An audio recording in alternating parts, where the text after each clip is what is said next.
how you guys chose to become a tech company rather than being a sporting company, right? And that's the thing. A lot of folks don't have the right sort of idea when it comes to what a tech company is. Right. Most of them just think about catering to tech with tech. Right. That's of course there is its own industry, and that's one aspect of it. But tech mostly is about just solving problems. Exactly. Right. And it's just you having to bridge the gap between whatever the problem is or whatever the industries are. Right. And a lot of people don't know that. And even with this whole COVID thing, I remember having this conversation with someone where they said, that guy is fine because he's part of a tech company. And I'm like, that's true, but all of his clients are in the food industry. Exactly. So of course, if the clients are not going to pay him, he's not going to have a job tomorrow. True.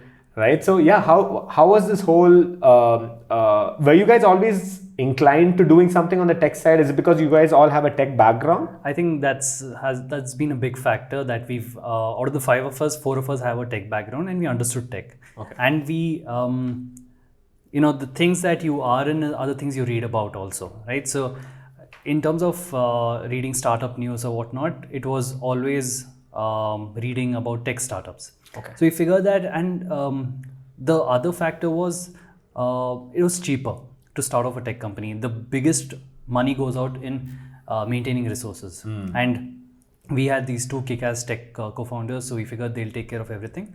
And they have, right? So starting off didn't need money, which was the biggest blocker when you're 23, 22, right? Yeah.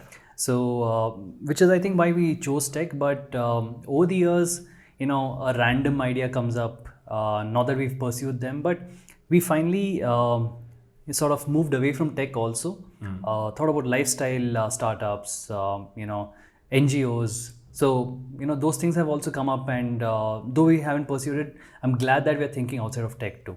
But tech was only because we were comfortable and it seemed cheaper. But in the long run, it's not. Right. Yeah. Look, because even after you build the product, you still got to maintain it. You still got to enhance it. You got to take it to the next level. Exactly. Yeah. And of course, I'm sure there are a lot of challenges with that too, right? Yeah. So that's definitely maintaining it and making sure it keeps growing is one challenge. The second challenge is with the tech company, you don't really build a big moat around yourself, right? Anyone with a supreme tech background or with more money who can invest in tech can become a bigger competitor, can become bigger than you also. Right. But there is a secret sauce to the business, which we figured eventually, and it's not just about tech. Yeah. And that's what has kept us afloat, has kept us away from the big ones who've tried to come in. There have been big ones, I don't want to mention them, and our secret sauce has been that, I think, relationships and also the way we've built tech, and the way it's not just about aggregating. It's also about ensuring people meet each other. Let's say you have a carom board at home. Can you find a partner through Playo? That's what we want to do. It need not be that you have to come and play at our venues. So, and that's been working well. People host, they have a TD table in their apartment. They host a game on Playo, find a partner. Right. So that's what we want. We want people to play in a public ground at home or wherever. Right. So that actually brings me to the next, the other aspect of tech. There is obviously tech with, all these different industries, but what really sets you apart is, like you said, the secret sauce. Right. It's about you studying the industry. It's about you getting acquainted with, let's say, your clients, your stakeholders, the placeholders, everything, right? It's a balance of all of that, because just having tech specialists is not going to really get you anywhere. True. You also need someone to market. You also need someone who's a business head who can kind of drive things in the right direction. So all of these things obviously come with its own, let's say, pros and cons, right? And you got to really find the right balance. And even with my previous job, so I was part of tech. I'm, just like you, I have a tech background. Initially, it was just about everyone's looking at, picking up this skill set or, learning this language or tool. And how our education system is, at least with engineering. Yeah. Let's see if this guy can learn 18 languages in the course of 3-4 years. Yeah. And why? Do what with it? Yeah, at least give me an opportunity or a choice of which ones I want to focus in on. True. And I'm not sure how your engineering was. I'm pretty sure it's been pretty much the same. Yeah. Very similar. You come out not knowing anything. I mean, yeah, you can't just say you're a jack of all trades and say, you know, I know all these languages and that's that. But you don't really know enough. And then you notice most of these companies have what's it called, boot camps and, you know, those initial the training programs, like 1 month, let's focus in on all of these things. Now you know what you're supposed to be working on. Exactly. But it doesn't end there.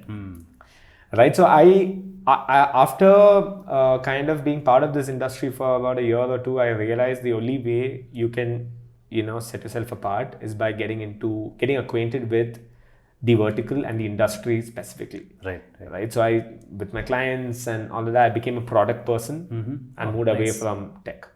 Yeah. And I feel that, and we had very few product owners in our company, very few, like in the entire of, you know, our global team, which is great because all the product owners are client folks. Okay. Yeah. Nice. So, which is great. Super. So yeah, so that's something I time and again talk to either my colleagues or people in my team. We talk about these different things, but yeah. So how did you guys actually get into something like? I mean, passion is one thing, right? But how did you kind of get into understanding the sport aspects? Because you're reading about tech, you're reading about tech startups, but how did you get into the sport? So we figured the people who know are doing this stuff out there, and they have a ton of problems which they're not able to solve, or they think those problems are too expensive to solve, and they haven't even gotten into like venue owner. If you were a venue owner, all you cared about is making sure the turf is great, it's got great lighting, and you're getting regular bookings. What about the manager? What about making sure there's an empty slot? Can I market it in any way? Do I, you know, reach out to only a radius of 3 kilometers around my venue? There are a ton of problems which a venue owner has. And we figured tech is a big problem there. Like, they had no clue how they were doing over time. Like, they had no analytics on who's been coming regularly, which days have been performing well for them. Some did, but not many. And some had too many problems to solve. Like, let's say everyone was doing it on the phone, and this guy had 13 badminton courts. So he would call up and they would be like, I think there's a court available, let me just check and get back. Not sure, yeah. And this is the owner who's getting calls at 1 a.m., 2 a.m. So he wanted to get done with it, and then he has a booking at 5 a.m. in the morning. So either he's up there or he needs to have a manager who's up there. And then there was also about money, just unaccountable money, right? People are coming in there, they're paying in cash, he's not there, so he doesn't know what's happening to the money. And these guys, luckily, by then knew tech, and they loved tech. They loved tech and they wanted tech to solve the problems in whatever way. They just didn't do it because they thought it's expensive. Yeah, of course. They can manage at the moment. So I think we didn't understand. We didn't know the industry before we met them. Okay. But once we met them, we sat with them, and we didn't sit with them only until we got our requirements. We sat with them because sometimes you think you know the requirements, but when you start executing stuff and you actually start using the product is when you realize you haven't covered everything.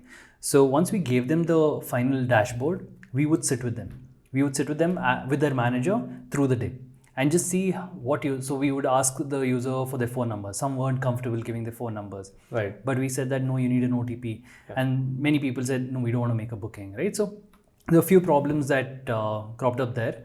And we kept changing it based on need basis, and some venues didn't want something this complicated because the manager out there had a very basic phone, so and the kind of English that was used maybe was not good enough. So we had to modify that, make it super simple. So there are a ton of industry related problems which we found out only because of speaking to them. So that's one user, right? The B2B side of things, our venue owners. The second user are our end users. So we did this a bit where as soon as someone installed our app, we would give them a call and check where they found our app from. Okay. Why did they even download our app? And that's when we figured that, okay, finding a venue was a problem. Or this offer, I saw your poster at your venue and it said 50 rupees off. So let's just download and book. So I'm saving money. Right. And some others, the best case scenario was I don't know whom to play with and I thought I'll find someone to play with. So That's I think speaking to our users was the best thing that we've done.